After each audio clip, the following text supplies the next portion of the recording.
Hi students, welcome back to the channel. तो आइए बेटा करते हैं एक्सरसाइज 5.1 की शुरुआत। तो बेटा इस एक्सरसाइज के क्वेश्चन नंबर 1 करने से पहले मैं आपको सजेस्ट करूंगा आप एक्सरसाइज 5.1 और 5.2 की जो मैंने इंट्रोडक्शन वीडियो बनाकर अपने चैनल के ऊपर डाली है उसे जरूर देखिए, जिससे आपके बेसिक कांसेप्ट के साथ साथ कुछ फॉर्मूलाज क्लियर हो जाएंगे जो हमने यहाँ पे यूज करने हैं। तो आइए विदाउट टाइम वेस्ट हम शुरू करते हैं क्वेश्चन नंबर 1। तो इसकी स्टेटमेंट हमारे पास, in which of the following situations does the list of number involved make an arithmetic progression and why. तो बेटा उसने कहा है कि जो नीचे सिचुएशंस दी हैं इन्हें पढ़कर लिस्ट ऑफ नंबर्स बनाइए, जो उस लिस्ट में नंबर आएंगे क्या वो अरिथमेटिक प्रोग्रेशन बनाएंगे, क्या वो एपी बनाएंगे। अगर बनाएंगे उसका रीजन भी हमने क्या करना है बच्चों, जस्टिफाई करना है। तो पहली सिचुएशन हमारे पास क्या है, पहली सिचुएशन है the taxi fare after each kilometre when the fair is ₹15 for the first kilometre and ₹8 for the each additional kilometre. तो इसे समझने के लिए बच्चों हम डायग्राम की हेल्प लेंगे। अब ध्यान दो, हमें इक्वेशन में क्या दिया है। उसने कहा है अगर हम एक टैक्सी के थ्रू कुछ डिस्टेंस कवर करते हैं, हम चलते हैं, तो पहले किलोमीटर के लिए जो आपने किराया देना है बच्चों वो देना है ₹15। उसके बाद अगर मान लीजिए आपने 2 किलोमीटर चलना हो तो उसके लिए पहले किलोमीटर के लिए आपको किराया देना पड़ेगा 15। उसके बाद पहले किलोमीटर के बाद हर एक किलोमीटर का जो किराया है बच्चों वो कितना है, ₹8। तो हमें किराया देना पड़ेगा ₹8। आगे जितने भी हमने किलोमीटर चलने होंगे बच्चों पहले किलोमीटर के बाद, तो इससे जो सिचुएशन से जो हमारे पास नंबर्स की लिस्ट बन रही है वो कैसे बन रही है। अगर हम 1 किलोमीटर चलते हैं तो वो किराया क्या है, 15। तो अब यहां पे हम लिख लेते हैं बच्चों, हम लिखेंगे कि टैक्सी फेयर आफ्टर 1 किलोमीटर। तो 1 किलोमीटर के बाद बच्चों किराया क्या है, 1 किलोमीटर यहां से यहां तक जाएंगे तो किराया आएगा ₹15। तो यहां पे आएगा ₹15। अब उसके बाद टैक्सी फेयर आफ्टर, अगर हमने 2 किलोमीटर चलना होगा तब किराया क्या होगा बच्चों, तो पहले किलोमीटर के लिए 15 और दूसरे किलोमीटर के लिए हमें कितना किराया देना पड़ेगा, 15 + 8। तो हम यहां पे लिखेंगे ₹15 + 8। तो हमारे पास आएगा बच्चों 15 + 8 करके आ गया 23। अब उसके बाद टैक्सी फेयर आफ्टर 3 किलोमीटर। अब बेटा 3 किलोमीटर का किराया हमें कितना देना पड़ेगा, पहले के लिए 15, दूसरे के लिए फिर से 8, तीसरे के लिए फिर से ₹8। तो टोटल किराया कितना हो जाएगा बेटा, ₹31। अगर हम यहां से लेके यहां तक चलते हैं तो पहला आ गया बेटा 15, उसके बाद दूसरे किलोमीटर के लिए आ गया ₹8 और तीसरे किलोमीटर के लिए भी आ गया ₹8। तो टोटल करके क्या है बच्चों, 31। समझ में आई मेरी बात। तो ऐसे करके लिस्ट बन रही है। एक और ले लेते हैं। तो अगर वो 4 किलोमीटर चलता है तब किराया होगा हमारा ₹15 पहले के लिए, दूसरे के लिए 8, तीसरे के लिए 8 और फोर्थ के लिए भी ₹8। तो टोटल हो गया बच्चों ₹39। इज इट क्लियर बच्चों। अब हम यहां पे जो लिस्ट बनी है वो लिखेंगे, क्योंकि उसने यही कहा था यहां से हमारे पास क्या आएगी, लिस्ट आएगी। तो हमारे पास जो लिस्ट ऑफ नंबर्स आई है बेटा वो हमारे पास आई है, लिस्ट ऑफ नंबर्स वो आई है। पहले नंबर पे क्या है 15, उसके बाद क्या है बच्चों 23, उसके बाद हमें मिला है 31, उसके बाद हमें क्या मिला है 39। ऐसे करके ये लिस्ट चलती जाएगी। क्लियर है। अब हमने इसे क्या करना है, हम इसे चेक करेंगे बेटा क्या ये एपी है। तो इसे चेक करने के लिए हम क्या निकालेंगे, कॉमन डिफरेंस। तो हम क्या निकालेंगे, कॉमन डिफरेंस। तो कॉमन डिफरेंस निकालो बच्चों। तो पहले कॉमन डिफरेंस निकालने के लिए हम क्या करेंगे, ये हमारे पास क्या है, पहली टर्म को हम क्या बोलते हैं A, दूसरी टर्म हमारी क्या होती है बच्चों A2, ये है हमारी A3, ये है हमारी A4, क्योंकि ये है फोर्थ टर्म। तो कॉमन डिफरेंस हम निकालेंगे, D हमारे पास पहले क्या आएगा बच्चों, A2 - A1। तो A2 - A1 कर दो बच्चों। तो यहां से इसमें से माइनस करेंगे तो कॉमन डिफरेंस हमें मिलेगा 23 - 15 हमें मिलेगा 8। इसके बाद फिर से डिफरेंस निकालेंगे। अब हमने पहली 2 कंसेक्यूटिव टर्म तो ले ली है, अब हमने नेक्स्ट 2 कंसेक्यूटिव टर्म का निकालना है। तो नेक्स्ट 2 कंसेक्यूटिव टर्म का डिफरेंस क्या है बेटा, वो है हमारे पास third term minus second term. तो हमें मिलेगा थर्ड हमारे पास क्या है, दैट इज 31 - 23। तो यहां पे हमें क्या मिलेगा बेटा, माइनस करके 8। इसके बाद नेक्स्ट डिफरेंस निकालेंगे नेक्स्ट कंसेक्यूटिव टर्म का। अब इन दोनों का निकालेंगे। तो ये कौन सी है, फोर्थ, ये कौन सी है, थर्ड टर्म। तो fourth term minus third term, तो हमें मिला 39 - 31 = 8। अब बच्चों देखो यहां पे भी डिफरेंस क्या है 8, इसका भी डिफरेंस क्या है 8, इसका भी डिफरेंस क्या है 8। तो दैट्स मीन जो मेरा ये 8 डिफरेंस है ये मेरा है कॉमन। ये क्या है हमारा कॉमन, डिफरेंस हमारा कॉमन बन गया क्योंकि हर बार ये सेम आ रहा है। तो हम यहां पे लिखेंगे कि हमारा जो कॉमन डिफरेंस है वो मुझे मिल गया है, that is 8। So therefore it is an AP. तो ये हमारी बच्चों जो लिस्ट है ये क्या है, ये हमारी है एपी। इसका उसने कहा रीजन भी दीजिए, हम रीजन भी देंगे, क्यों, बिकॉज ऑफ जो डिफरेंस है वो कॉमन है, कॉमन डिफरेंस रिमेन सेम, कि वो हमारा सेम डिफरेंस रह रहा है। बच्चों क्लियर है, ये था इसका पहला पार्ट। अब हम करेंगे सेकंड पार्ट, तो आप वीडियो को पॉज करके इसे नोट डाउन कर लीजिए बच्चों। तो आइए बेटा अब हम करते हैं पार्ट नंबर सेकंड। तो पार्ट नंबर सेकंड की स्टेटमेंट है, the amount of air present in a cylinder when A vacuum pump removes 1/4 of the air remaining in the cylinder eight A time. तो बेटा उसने हमें क्या कहा है, इसे हम समझेंगे एक एग्जांपल के साथ। तो उसने कहा है कि एक सिलेंडर है जिसके साथ वैक्यूम पंप बेटा अटैच है। जब भी वैक्यूम पंप चलता है तो वो इसमें से 1/4 एयर को बाहर निकाल देता है एक बार में। तो हम मानकर चलते हैं, इसका बेसिक कंसेप्ट क्लियर करने के लिए, कि मान लीजिए एक सिलेंडर में 64 लीटर एयर है बच्चों, हम ये मान के चलते हैं। तो जब पहली बार पंप चला तो उसने क्या किया बेटा, 64 का 1/4 जो हिस्सा था वो हवा बाहर निकाल दी। तो उसने हवा कितनी निकाली, 4 1 4, 16 4 64। तो उसने कितनी हवा बाहर निकाल दी बच्चों, 16 लीटर। तो यहां से पहली बार में 16 लीटर हवा बाहर जा चुकी है। तो पहले हमारी सिलेंडर में हवा कितनी थी, 64। तो दैट्स मीन जो रिमेनिंग एयर होगी सिलेंडर में वो अब कितनी होगी बेटा, वो होगी 64 पहले थी, उसमें से हवा बाहर कितनी जा चुकी है उसके लिए हम माइनस करेंगे।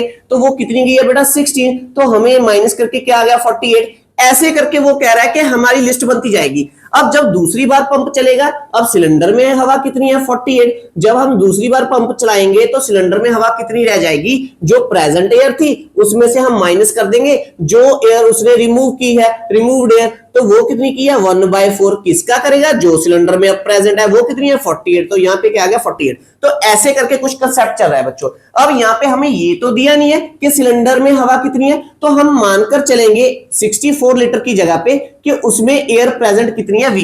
आप इसकी जगह पे x लीटर भी ले सकते हो। तो अब बच्चों हम करते हैं इस क्वेश्चन की शुरुआत से मानकर, और यहां पे हम लेते हैं let the amount of air present in cylinder. जो सिलेंडर में हवा है मैंने मान लिया वो कितनी है, V। अब उसने अकॉर्डिंग टू सिचुएशन क्या कहा है, हम यहां पे लिखेंगे अकॉर्डिंग टू सिचुएशन। उसने कहा है आफ्टर फर्स्ट पंप, जब हम एक बार उसका पंप को ऑन करेंगे, the air left in the cylinder.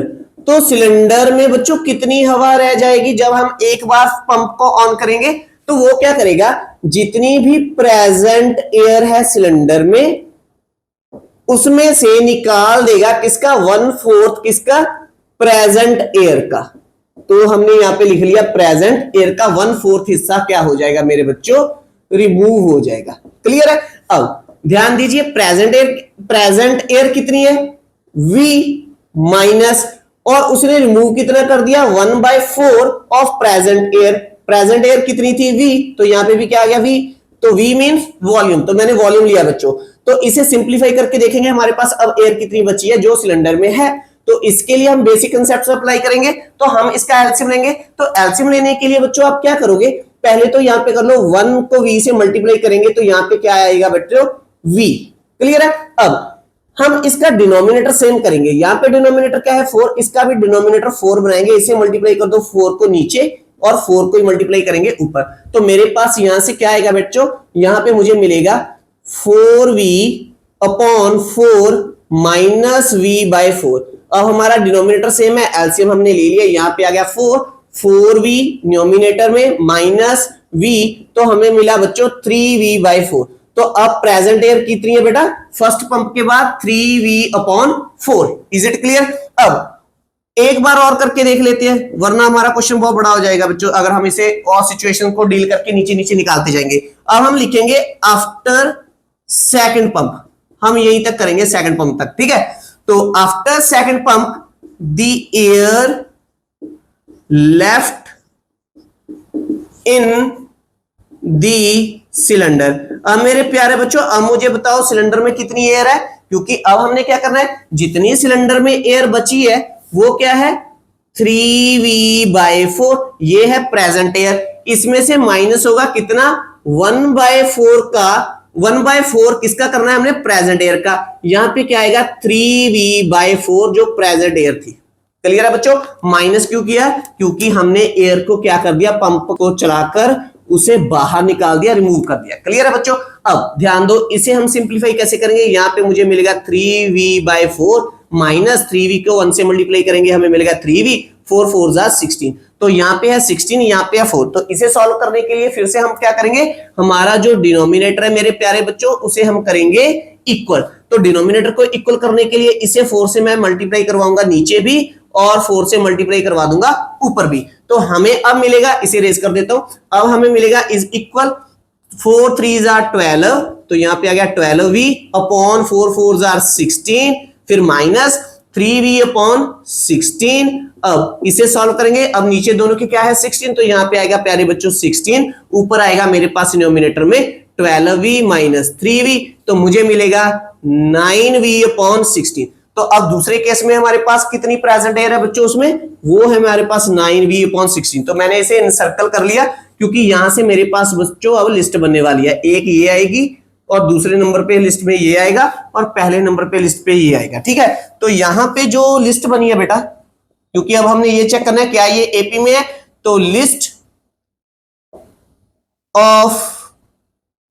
Of number जो हमारे पास आई है बच्चों वो पहले नंबर पे क्या है v, तो मेरे पास फर्स्ट टर्म है v और दूसरी टर्म हमारे पास क्या है बच्चों, फर्स्ट पंप के बाद जो एयर बची थी सिलेंडर में वो थी 3v अपॉन 4, तो ये है सेकंड टर्म।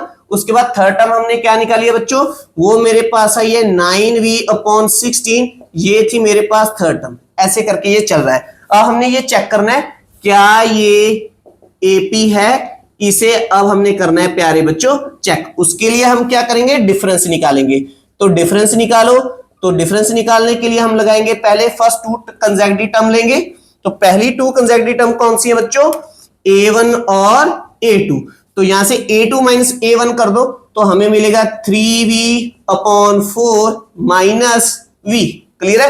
अब इसके नीचे क्या है बच्चों 4, तो इसका भी डिनोमिनेटर 4 बनाओ, इसके नीचे 4 आएगा यहां पे भी आएगा 4, तो हमें क्या मिलेगा, तो हमें मिलेगा बच्चों 3v minus 4v upon 4 is equal, तो यहां पे आएगा बेटा माइनस v अपॉन 4। तो डिफरेंस हमारा क्या है माइनस v अपॉन 4। अब इसके बाद अब नेक्स्ट टाइम हम क्या करेंगे बच्चों, डिफरेंस हमारा आएगा a3 माइनस a2। तो अब नेक्स्ट 2 कंसेक्यूटिव टर्म लेंगे और इनका डिफरेंस निकाल के देखेंगे क्या आ रहा है। तो यहां पे हमें मिलेगा 9v अपॉन 16 माइनस इसमें से इसके बाद वाली टर्म कौन सी है बच्चों, वो है 3v अपॉन 4। तो यहां पे भी अब डिनोमिनेटर सेम नहीं है, डिनोमिनेटर सेम करने के लिए इसे 4 से मल्टीप्लाई कर दो।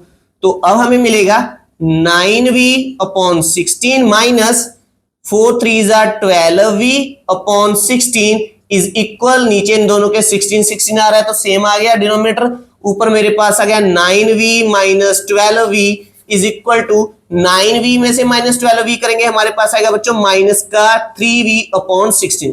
अब हमारा जो कॉमन डिफरेंस है बच्चों वो ध्यान दो, यहाँ पे क्या आया माइनस v अपॉन 4, यहाँ पे क्या आया माइनस 3v अपॉन 16। तो दैट्स मीन यहां से मेरे पास कंक्लूजन क्या आया, तो यहां पे मैं अब कर देता हूं, ठीक है स्पेस की कमी है। तो अब हमारे पास आ रहा है बच्चों कि a2 माइनस a1 के जो मेरा डिफरेंस है a2 माइनस a1 वो सेम नहीं है किसके, जो हमने नेक्स्ट 2 कंसेक्यूटिव टर्म का डिफरेंस निकाला है, that is a3 minus a2। तो ये सेम नहीं है, अगर ये सेम नहीं है तो it is not in arithmetic progression because of जो कॉमन डिफरेंस होना चाहिए था वो सेम नहीं है common difference is not remain same. Clear है बेटा, ये था इसका सेकंड पार्ट। अब इस वीडियो की लेंथ थोड़ी सी बड़ी हो जाएगी, तो इसलिए हम इसका थर्ड और फोर्थ पार्ट करेंगे बच्चों इसके नेक्स्ट पार्ट में। तो अगर आपको मेरे टीचिंग का मेथड अच्छा लगता है तो प्लीज मेरी इस वीडियो को लाइक और शेयर कीजिए, मेरे इस चैनल को सब्सक्राइब कीजिए। मिलेंगे नेक्स्ट वीडियो में क्वेश्चन नंबर 1 के थर्ड और फोर्थ पार्ट के साथ। तब तक के लिए thanks for watching, take care, bye bye dear students.